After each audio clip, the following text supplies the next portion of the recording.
Bonjour à tous ou bonsoir et bienvenue dans cette nouvelle vidéo, enfin cette première vidéo YouTube, mais tu m'as compris. Aujourd'hui, on va parler d'un sujet qui me tient particulièrement à cœur, et vous l'avez vu dans le titre, on parle de confiance en soi. C'est un sujet qui est extrêmement compliqué pour moi parce que je n'en ai pas en fait de confiance en moi. Et pourtant, c'est pas la faute de l'avoir cherché. La confiance en soi, c'est un sujet assez bizarre pour moi parce que j'en suis pas doté sauf dans certains moments, comme beaucoup de gens. Par exemple, quand je suis avec mes amis, quand je fais du sport, le sport que j'aime évidemment, hein, quand je fais du demi-fond, non. En même temps, qui aime le demi-fond? Personne. Et quand je chante sous la douche. Mais ça, tout le monde. Hein. Je pense que quand on chante sous la douche, tout le monde se croit en plein Stade de France. Alors que véritablement, on a l'air con, on chante devant des jets de douche. Donc vraiment, le lien avec le Stade de France, il n'y est pas, quoi. D'accord. Moi, j'ai un métier que vraiment j'ai envie de faire, c'est le métier de pilote de ligne. T'sais. Ce métier-là, c'est l'archétype de la confiance. Un pilote doit avoir confiance en lui, un minimum. Entre tes mains, la vie de plus de 400 passagers parfois. Donc si t'as pas confiance, c'est chelou, mon frère. Tu vois. Donc un pilote doit un peu transpirer la confiance en soi. Alors comme vous pouvez le remarquer dans cette vidéo, tout ce que je fais moi c'est transpirer et c'est dégueulasse. Vraiment il n'y a pas de côté glamour à ça, tu vois. Et ça m'énerve de transpirer. En faisant cette vidéo, je me suis rendu compte qu'il y a plein de personnes qui ont confiance en eux, tu sais. Et oui, ça existe, je les ai vus de tous les cas. Genre, premièrement, le mec à Roland Garros qui lance la Ola, tu vois. Lui, ce mec n'a pas peur des conséquences qu'il pourrait avoir. Comme par exemple le fait que personne ne lui réponde à sa Ola. En plus, si personne ne lui répond, il se prend la honte pour lui-même. Il se prend la honte si jamais il est avec des potes, ses potes, là, il est parti pour la honte de sa vie pendant toute sa vie. Et troisièmement, il se prend la honte quand même à Roland Garros. Genre, c'est pas se prendre la honte au stade du coin, tu sais, c'est Roland Garros, quoi. Et puis pareil, les jeux télévisés par exemple. Moi, j'adore les regarder, mais je pourrais jamais y participer. Déjà parce que j'ai pas assez de culture pour y participer, donc laisse tomber. Et deuxièmement, parce que dans ce type de jeu-là, à tout moment, tu peux devenir un mème. Ou un mime, je sais pas comment vous dites, moi je dis mème. Et c'est comme GIF, GIF. Juste arrêtez, d'accord? On dit mème, vous m'avez compris, non? À tout moment, tu peux en devenir un. Le mec, par exemple, de Question pour un champion, le mec, la mer Noire. C'est la mer Noire. Personne ne connaît son nom, bordel. Même moi, je le connais pas. Ça se trouve, le mec, il avait un nom avant de participer à Question pour un champion. Il a participé à Question pour un champion. Et maintenant, on l'appelle mer Noire. C'est horrible, t'imagines? Ahmad à Koh Lanta, putain, lui, il me fait rire. Ce mec-là, c'est la définition du culot et de la confiance en soi. Il ne sait pas nager, sauf en piscine. Frère, non, arrête, tu sais pas nager. Arrête de dire que tu sais nager, ok? Il a un corps, désolé, moi j'ai un corps de faible, mais alors lui, c'est mon maître. Et deuxièmement, il fait des stratégies dégueulasses. Le mec, il a putain de confiance en lui, tu vois. Et moi, j'aimerais vraiment apprendre de lui. Hein. Moi, j'ai quitté le lycée l'an dernier, ok. Et donc, pendant toute mon année scolaire, j'ai remarqué qu'il y a des gens qui passent au tableau de manière volontaire. Volontaire. Genre, ils sont pas obligés d'y aller, et ils y vont quand même. Alors, excusez-moi, est-ce que vous êtes con dans la vie ou comment ça se passe? Non, parce que moi je comprends pas ce principe-là en fait. Genre, déjà en fait, il y a deux actions à faire. Lever la main. Je veux bien, mais non. Non. Je l'ai tenté une fois. J'ai tenté une fois de lever la main. Donc, pensant être interrogé, j'ai répondu. Fallait venir à la suite. J'étais pas interrogé. En plus, j'ai eu faux. Doublement la honte. Donc, j'ai arrêté de lever la main à ce moment-là de ma vie, quoi. Et si tant est que j'ai levé la main, n'espérez pas trop quand même. Hein. Il faut ensuite que j'aille au tableau exposer mes idées. Et moi, j'ai pas d'idées. Alors, en plus, en maths, encore moins. Donc, arrêtez. En matière de passer au tableau, les poésies à réciter, ça aussi, c'était une épreuve pour moi. Déjà parce que mon nom, il commence par A, donc je suis parmi les premiers dans l'alphabet. Non, on va pas passer en premier, bordel. On n'a pas choisi notre prénom, ok hein. Non, parce que avec le A vient déjà le premier nom écorché à la rentrée, hein, et vient le droit de passer en premier en poésie. Le problème, c'est que moi, je sais pas pourquoi, ma prof de français pensait que j'avais confiance en moi. Ilan, tu peux venir s'il te plaît pour que je te parle de quelque chose hein. J'ai très bien aimé la façon dont tu as eu de réciter la poésie tout à l'heure au tableau, c'était très bien, voilà. J'ai senti de la sensibilité dans la façon que tu as eu de réciter la poésie de Baudelaire. Hein.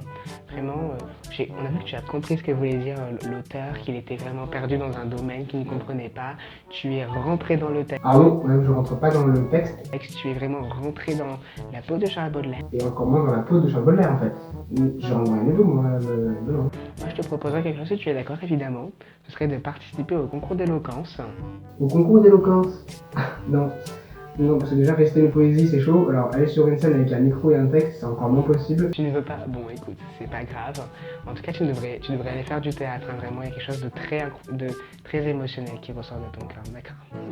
Au revoir, Ilan. Marguerite, je voulais te dire hier, je m'en suis jamais remis. Jamais. Alors, un message à tous les profs qui nous font passer des oraux. Vous voyez, les élèves, ils sont à des tables, éloignés du tableau. Et quand on fait des oraux, des poésies, on passe au tableau. Et après, on revient à notre place, tu vois. Donc en fait, c'est une perte de temps d'aller au tableau. Donc viens, tu ne me mets pas d'escale et tu me laisses à ma place. Et j'étais très bien sur ma chaise et ma table. Genre, moi j'étais stable, tu sais, genre j'avais ma trousse, mais stop avec les tableaux, ok? Après, je pense aussi que moi j'ai mes propres problèmes qu'il faut que je résolve tout seul.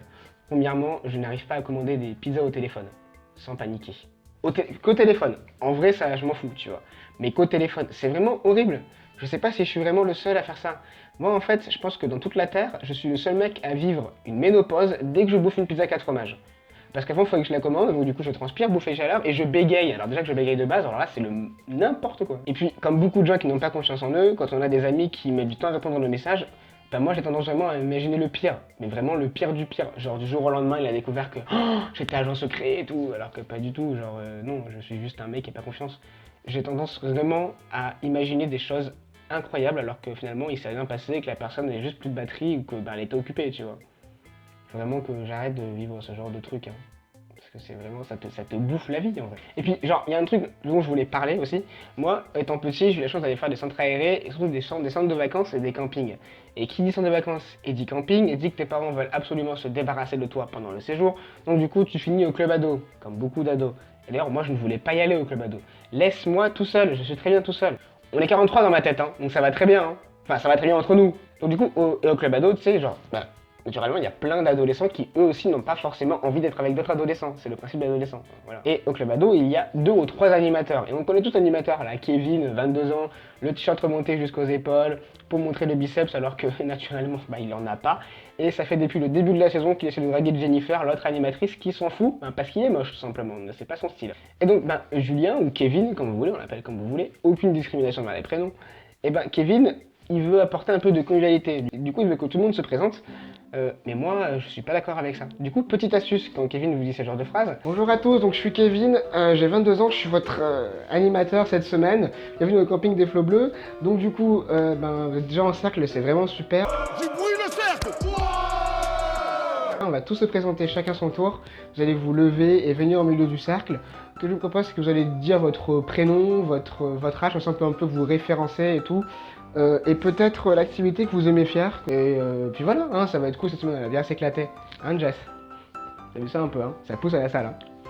Moi, je vous donne une petite astuce, c'est de jamais vous mettre en premier, déjà parce que bah, là, t'es grillé, et surtout de répéter votre phrase à l'avance. Moi, toutes les phrases que je dis, elles résonnent avant dans ma tête. C'est bizarre de dire ça quand même, hein? Ça veut dire que dans ma tête, il y a de l'écho. Ça veut dire que je suis con, en fait. Remarque, oui, je suis un peu con, donc ça marche totalement. Mais la conclusion de cette vidéo, elle est quand même assez positive, parce que je suis quelqu'un d'assez positif, un peu comme les protons. J'ai fait S, il fallait que je fasse la vanne, je suis vraiment désolé. Hein. Il va y avoir beaucoup de vannes comme ça merdiques dans la vidéo. Au moins une par vidéo, donc habituez-vous, quoi. C'est un conseil. Justement, la conclusion, elle est là, c'est que la confiance en soi, c'est vachement relaté au terme de regard des autres. Il faut essayer absolument de se détacher de regard des autres. Je sais, c'est hyper compliqué, mais moi, j'y arrive pas. Il y a des moments, j'ai vraiment beaucoup de mal quand je suis dans le bus. Ah ouais, parce que quand je suis dans le bus, je sais pas si ça arrive que moi. Et le moment où il faut crier quand le bus ne s'arrête pas à l'arrêt, non. Le chauffeur de bus, quand on appuie sur arrêt, demander arrêtez-vous, bordel, d'accord? Donc du coup, arrêtons de nous soucier de la vie, des autres en fait. Moi je pense que c'est la solution, tu vois. Et cette année, j'ai eu la chance d'effectuer un service civique, on m'a fait rapidement confiance, parce que en fait j'étais la seule personne qui était là tous les jours. Et le fait qu'on te fasse confiance, ça grow up, ça améliore ta confiance en toi. Et surtout le fait d'être entouré de super personnes qui te font vivre la confiance en toi. Alors du coup, juste le conseil que je peux vous dire, c'est venez, on s'en fout de pseudo-concept de confiance en soi. L'important c'est qu'on ait tous confiance à un moment donné. Et ça c'est le principal. Si cette première vidéo vous aura plu, n'hésitez pas à commenter pour que je puisse améliorer mes autres vidéos. Il y aura beaucoup de petites vidéos comme ça sur des petits concepts qui me tiennent à cœur. N'hésitez pas aussi à vous abonner pour ne pas manquer les prochaines vidéos, c'est hyper important, à commenter, à vous abonner. Ça m'aide énormément, à mettre un pouce bleu pour voir que vous avez apprécié mon travail. Je sais que la qualité est pas top, hein, c'est des lumières très moyennes, un téléphone qui filme sur un trépied composé de boîtes de chaussures, on a connu mieux, et d'un micro-cravate d'écouteurs. Mais c'est tout ce que j'ai trouvé parce que j'aime vraiment faire des vidéos et partager mes idées et filmer ma vie. Du coup, il y aura aussi pas mal de vlogs sur cette chaîne, mais quand j'aurai une autre caméra, etc. Il y aura aussi des vidéos aéro parce que c'est quand même ma passion et je considère qu'il faut aussi partager ses autres passions. La prochaine fois que vous commandez une part de pizza, pensez à moi, vous inquiétez pas, moi aussi je panique. Moi je vous dis à très vite, sortez couverts, sans oublier la cuillère. Bisous!